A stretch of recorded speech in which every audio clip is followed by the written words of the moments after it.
Hello, everyone. I hope you're doing well. This is Lauren Williams, and I am here to share with you my course developed. My course is called Developing Your Nonprofit Training Needs Assessment.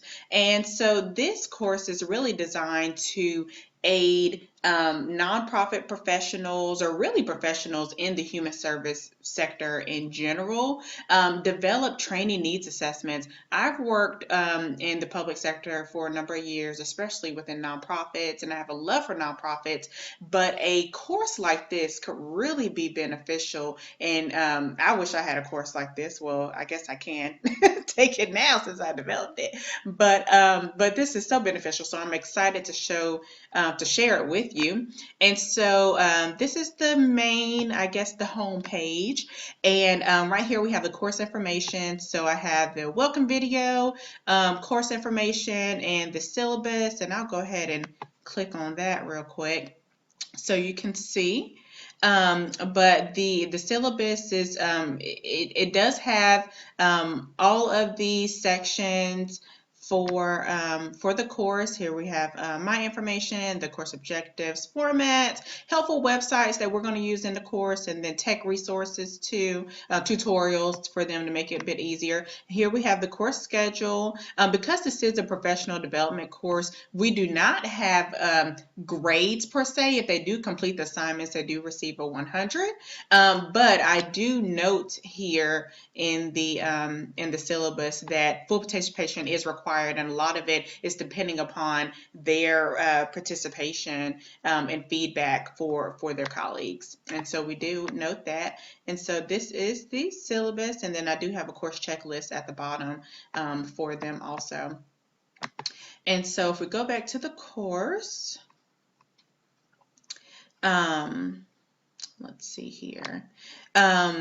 Week 1 is about mission, vision, and values, and they're going to be sharing their organization or their program's mission, vision, and values. I also have a class poll here, so individuals can share a little bit about themselves, and so they can see who all is in the room. Let's see if I can do a sample here. Yep.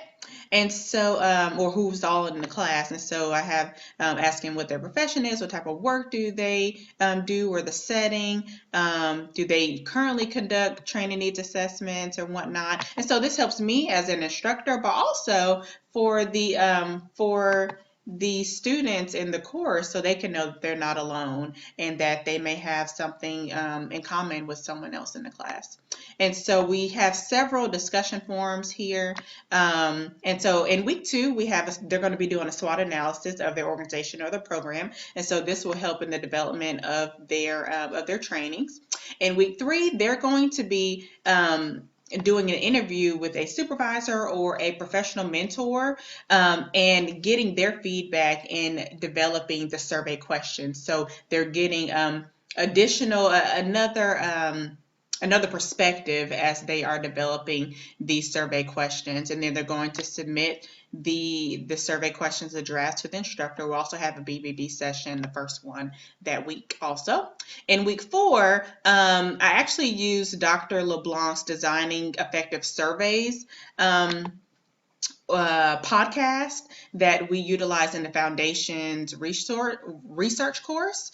And so I found that to be very helpful, especially for my course that I developed. And so I got her permission, and we put that in there. And students are going to be using SOGO survey, and so they're going to input their questions into SOGO survey, and then also provide a link to their classmates, and their classmates can provide feedback on their survey thus far. And so in week 5, using that feedback, they are going to finalize their assessment questions and submit the final draft to the instructor. And then also going to start preparing for their distribution method. If they're going to distribute their web survey via email, or if they're going to hand the piece of paper with the survey link, hand it to people, and so they'll just start preparing for that. In week 6, they will distribute their surveys, and then in week 7, they'll begin to collect those responses and develop themes that they are learning through the surveys that they are getting back. In week 8, they will develop their key takeaways from the whole assessment. They'll also do an infographic just to, share with the class what they learned ultimately and their key takeaways from the whole experience. And then also how do they plan on using this in the future. Also have a end of course self-assessment that they're going to do in week 8, and it's really a attitudes assessment that will assist me as an instructor.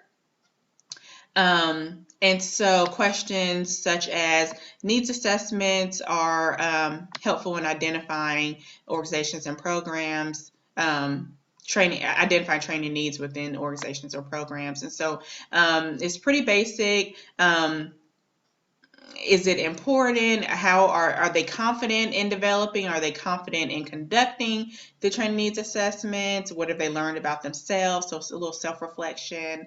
And then I believe yes. And then what have they learned about the organization or the program, especially through the SWOT analysis and the assessment in general. And so that's pretty much the course. There are grades here, and so grades are received through the information that they turn into the instructor. And so we do have those right there, and they will get 100 if they complete them. Like I said, this is a professional development course. And so reflecting upon this experience, my favorite part was really realizing that this course could be really beneficial for training nonprofit professionals. Oftentimes, we have trainings in fundraising and staff development, board development, but it's topics like this, like training needs assessments, or even volunteer management, or engaging with the community, or engaging with volunteers. Various topics are sort of we forget the importance of them and how strong they could be in helping us to develop our organizations. And so my favorite part, through completed this, is realizing, wow, this is really, this topic is so important. And so I look forward to sharing this with the nonprofit community and with the human service community, and seeing where that goes and how it impacts the sector. And so thank you very much for tuning in, and I look forward to chatting with you guys soon. Thanks.